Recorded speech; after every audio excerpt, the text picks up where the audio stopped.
সকলোকে স্বাগতম জানাইছোঁ অন্য এটা ভিডিঅ'লৈ। তো বহুতৰে লেপটপ নাথাকে, তো সিহঁতে আপোনালোকে যিটো ফটো হয় সেইটো এটা ৰিজলিউশ্যনত চাইজ কৰিব লাগে। এইটো এটা পোষ্ট হয়, যাৰ কাৰণে চাওক আপুনি ৰিকুৱাৰমেণ্ট কি দিছে। আপোনাৰ জেপিজি ফাইলত হ'ব লাগিব, মেক্সিমাম ফাইল চাইজ 50 KB ভিতৰত হ'ব লাগিব। আৰু আপোনাৰ ইয়াত চাওক মেইন হেৰিটো হ'ল ইয়াত হাইট আৰু ৱেইটটো। তো ইয়াত চাওক 250 পিক্সেল 250 to 320 পিক্সেলৰ ভিতৰত হ'ব লাগিব, আৰু ৱেইটটো হ'ব লাগিব 150 to 220 পিক্সেল। তো আপুনি যদি আপোনাৰ লেপটপ নাথাকে আপুনি কেনেকৈ কৰিব, তো তাৰ কাৰণে ভিডিঅ'টো মই বনাইছোঁ। তো আপুনি কি কৰিব, পোনপ্ৰথমে চাওক ইয়াত এটা ৱেবছাইট আছে, যোনটো ৱেবছাইট ৰিডিউচ ইমেজেছ। তো ইয়াত আপুনি যাব, ৱেবছাইটত যোৱাৰ পিছত আপুনি কি কৰিব, এনেকুৱা এখন ইণ্টাৰফেচ দেখা পাব। চাওক মই আপোনাক ওপৰৰ পৰা দেখুৱাই দিছোঁ।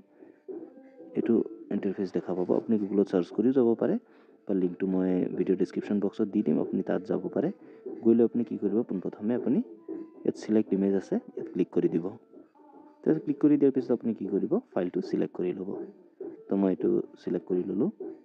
তো আপুনি চাব পাৰে ফাইলটো আহি গৈছে, ফটোটো। তো এতিয়া কি কৰিব লাগে, চাইজটো ইয়াৰ বনাব লাগে। তো আপুনি কি কৰিব, তাৰ কাৰণে তললৈ গুচি যাব। তললৈ গুচি যোৱাৰ পিছত আপুনি দেখা পাব ইয়াৰ ৱেইটটো কিমান আছে, ৱেইটটো আৰু হাইটটো। তো সেইটো হিচাপে আপুনি কি কৰিব, আপুনি ইয়াত এণ্টাৰ কৰি দিব।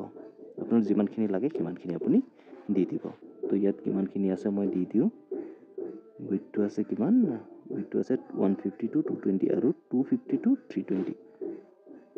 তো মই এইটো 150 দি দিলোঁ, আৰু এইটো হ'ল 250। তো সেইটো লক হৈ আছে, এতিয়া আনলক কৰিব লাগিব।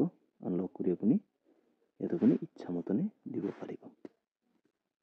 তো চাওক, এতিয়া আপুনি যেতিয়া আনলক কৰিছে তেতিয়া আপুনি নিজৰ ইচ্ছা অনুযায়ী আপুনি ইয়াত 150টো দিব পাৰিব। যেতিয়া লক হৈ থাকিব এইটো, তেতিয়া আপুনি অট'মেটিক আপোনাৰ হৈ যাব, আৰু যেতিয়া আনলক কৰিব তেতিয়া আপুনি ইচ্ছা অনুযায়ী দিব পাৰিব। দিয়াৰ পিছত আপুনি কি কৰিব, তললৈ গুচি যাব। তললৈ গুচি যোৱাৰ পিছত আপুনি ইয়াত কি কৰিব, আপোনাৰ পাৰ্চেণ্টেজৰ কোৱালিটিটো আপুনি ইচ্ছা কৰি আপুনি দিব পাৰে। বেকগ্ৰাউণ্ডটো যদি আপুনি হোৱাইট কৰিব বিচাৰে তেন্তে হোৱাইটত দি দিব। দি আপুনি ইয়াত চাওক ৰিচাইজ ইমেজত ক্লিক কৰি দিব। চাওক ফটো ধুনীয়াকৈ ৰিচাইজ হৈ গৈছে। এতিয়া মই এইটো ফটো কি কৰিম, ডাউনলোড কৰি দিম। তো এইটো ফটো ডাউনলোড হৈ গৈছে। এতিয়া কি কৰিম, চব এতিয়া আপুনি এটা কি কৰিব, নতুনকৈ টেব এটা অ'পেন কৰিব। ইয়াত আপুনি লিখি দিব ৰিডিউচ ফটো চাইজ 100 KB যদি লিখি দিয়ে আপুনি ইয়াত এটা ৱেবছাইট দেখা পাব। মই আপোনাক দেখুৱাই দিওঁ। এইটো ৱেবছাইট দেখা পাইছে, এইটো কোনো প্ৰমোচনেল ভিডিঅ' নহয়, মই জাষ্ট যোনটো আপোনালোকৰ কাৰণে ইজি হয় সেইটোৱে দেখুৱাইছোঁ।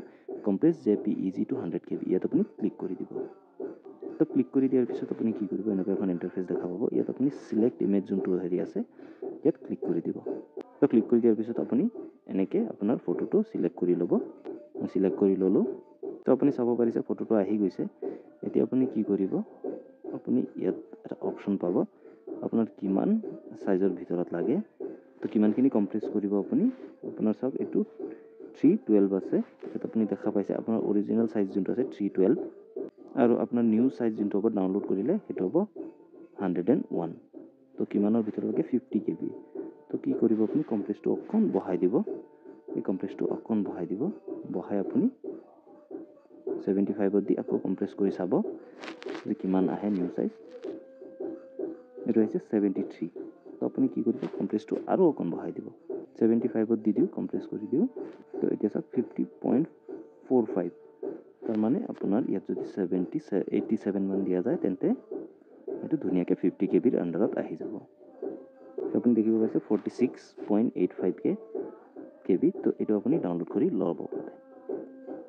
মই ডাউনলোড কৰি দিওঁ। তো এইটো ফাইল ডাউনলোড হৈ গৈছে। এতিয়া এইটো আপুনি এপ্লাইত ইউজ কৰিব পাৰে। তো ট্ৰিক্সটো কেনেকুৱা লাগিল, যদি ভাল লাগিল লাইক এটা কৰি দিব, চেনেলত নতুন হ'লে ছাবস্ক্ৰাইব কৰি দিব, লগতে বেল আইকনো দবাই দিব। ধন্যবাদ। জয় অসম।